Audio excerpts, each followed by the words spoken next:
네, 오늘은 예레미야 28장 15절 17절 말씀을 함께 봉독하겠습니다. 15절 같이 함께 봉독하겠습니다. 선지자 예레미야가 선지자 하나냐에게 이르되 하나냐여 들으라. 여호와께서 너를 보내지 아니하셨거늘 내가 이 백성에게 거짓을 믿게 하는도다. 그러므로 여호와께서 이같이 말씀하시되 내가 너를 지면에서 제하리니 내가 여호와께 패역한 말을 하였음이라. 내가 금년에 죽으리라 하셨느니라 하더니 선지자 하나냐가 그의 일곱째 달에 죽었더라. 아멘. 네, 오늘은 참 선지자와 거짓 선지자란 제목으로 말씀을 전하겠습니다. 오늘 우리가 읽은 예레미야 28장 15절 17절 말씀은 예레미야 선지자 시대의 말씀입니다. 예레미야 선지자는 남유다의 마지막 왕 요시야, 여호와스, 여호와김, 시드기야 시대에 약 41년간 하나님의 말씀을 선포한 선지자였습니다. 예레미야 선지자는 남유다의 마지막 왕 시드기야를 향해서 그리고 주변 국가 5개 국가를 향해서 하나님의 심판이 곧 임할 것이라고 경고하였습니다. 그러면서 예레미야는 하나님이 선택한 심판의 도구는 바벨론의 느부갓네살 왕이고 유다는 바벨론의 멍에를 받아들이고 그들의 노예 생활을 인정하는 것이 유다가 살 길이다라고 남유다 백성에게 선포하였습니다. 그래서 이 예레미야 선지자는 이 당시 이스라엘 백성들이 하나님 앞에 돌아와 회개할 것을 외치던 눈물의 선지자였습니다. 오늘 말씀 예레미야 28장은 예레미야 선지자와 그 당시 거짓 선지자 중에 대표할 만한 하나냐에 관한 이야기가 나옵니다. 이 두 사람은 여호와의 성전에서 제사장들과 모든 백성들이 보는 앞에서 하나님의 말씀을 대언하였습니다. 아술의 아들이며 기본 사람인 예언자 하나냐는 하나님께서 바벨론 느부갓네살 왕이 빼앗아간 성전의 모든 기구들과 유다의 모든 포로들이 2년 안에 다시 돌아올 것이고 바벨론의 속박으로부터 완전히 회복된다며 이것이 하나님의 뜻이라고 아주 자신 있게 말을 합니다. 이 당시 유다의 마지막 왕 시드기야 왕은 하나님 보시기에 악을 행했고 예레미야가 하나님의 말씀이라고 일러줘도 겸비치 아니한 악한 왕이었습니다. 또한 백성들은 가증한 우상을 예루살렘과 성전에서 숭배했다고 했습니다. 그래서 거짓 선지자 하나냐의 말을 들은 시드기야 왕과 대부분의 백성들은 이제 조금만 있으면 괜찮아질 거야 라고 자신들의 지은 죄를 회개하는 것에 무관심해하고 회개하는 기회를 놓치고 말았습니다.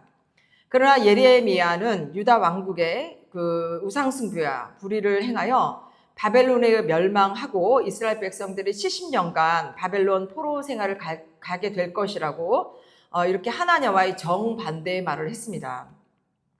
그래서 하나님께서는 예레미야에게 이렇게 말씀하셨습니다. 여호와의 성전에 있는 물건들을 바벨론에서 되찾아올 수 있을 거라고 예언하는 소리를 듣지 마라. 그들은 거짓을 예언하고 있다라고 하시고 이제 이스라엘 백성들은 나무 멍에가 아니라 결코 깨지지 않는 쇠 멍에를 메워야 한다라고 하셨습니다. 그래서 바벨론을 통해 이스라엘 백성들을 심판하시려고 하신 것입니다. 또 하나님께서는 하나냐를 보내지도 않았고 하나냐를 통해 말씀하신 적도 없는데 하나냐는 자신의 생각대로 하나님의 이름을 여러 번 입에 올려 거짓을 말한다고 하셨습니다.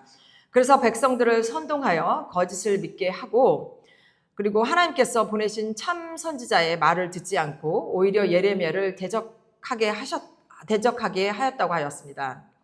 그래서 이것에 화가 나신 하나님께서는 예레미야 28장 16절 오늘 본문 말씀에 하나냐를 향해서 이렇게 말씀하셨습니다. 내가 곧 너를 이 땅에서 없애버리겠다. 너는 오래 죽을 것이다.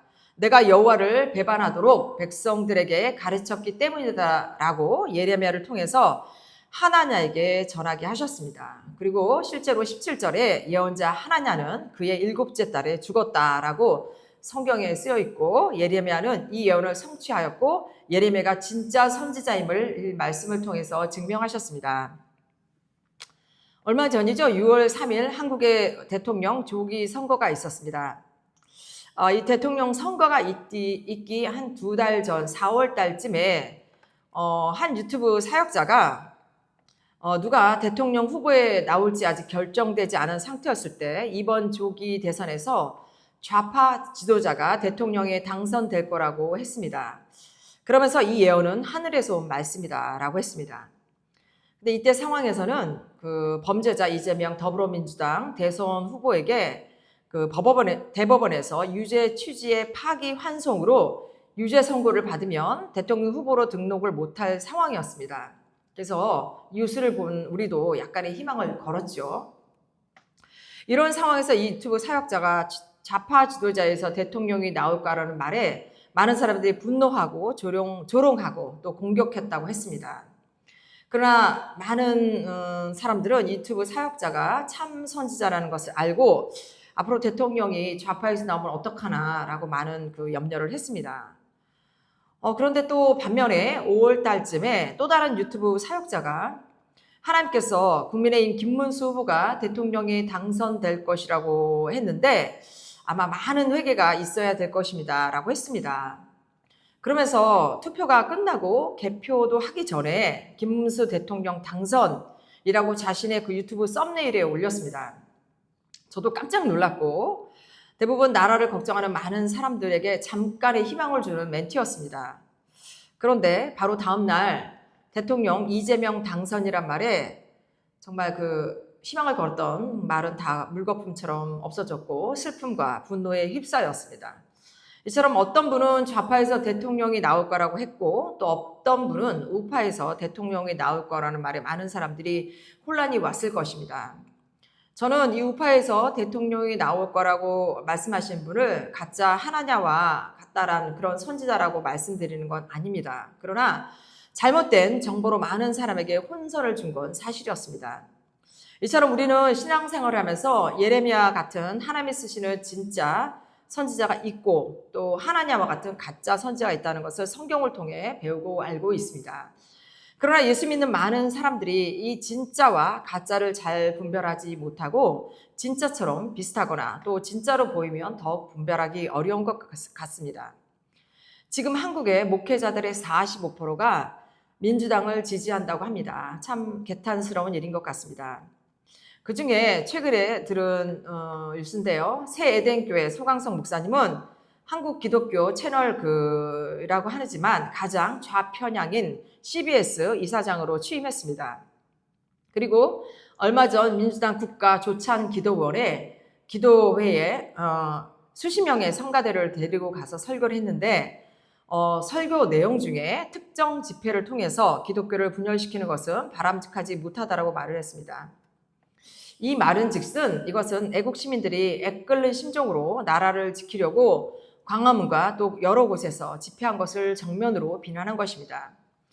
대한민국 절반의 국민들은 이 좌파 정권으로 나라가 무너질 것을 걱정하고 염려하고 기도하고 있는데 이 좌파 목사는 이런 애국자들이 나라를 분열시킨다고 비난하는 것입니다. 하나님은 오늘 유다 백성들을 깨우고 회개시키기 위해 심판의 도구로 바벨론 느부갓네살 왕을 세웠다고 했습니다. 마찬가지로 지금 대한민국은 이 좌파 정권 이재명 정부를 통해서 국민들을 깨우고 국민들이 회개하고 다시 하나님 앞에 돌아오기를 애끓는 심정으로 바라보고 계실 것입니다. 그러나 하나님의 종이라고 하는 목사님들은 좌파 정부를 깨우기는커녕 본인 교회 성가대까지 데리고 와서 좌파 정부를 축하해주고 또 축제 분위기로 설교까지 하고 애국 시민들을 비난하고 있습니다. 이런 뉴스들을 보면서 누가 이 시대의 예레미야 선지자이고 누가 거짓 선지자 하나냐인지 우리는 잘 분별해야 할 것입니다.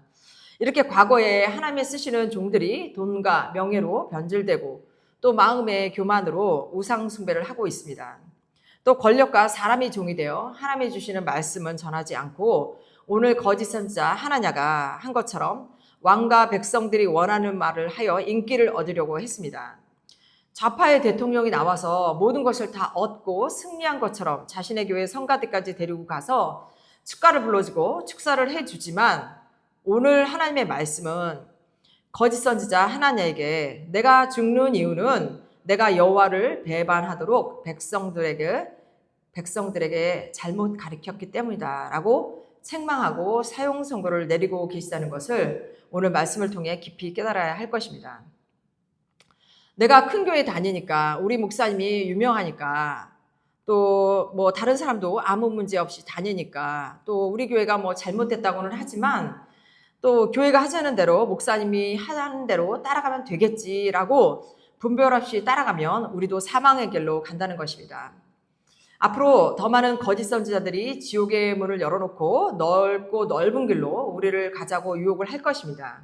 그래서 많은 믿는 자들이 유혹을 받아 아마 넘어질 것입니다.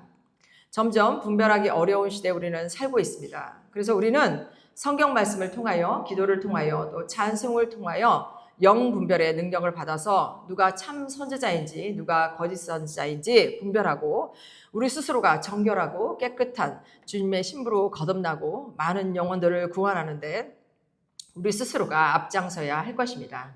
네, 말씀을 마치겠습니다. 기도하겠습니다.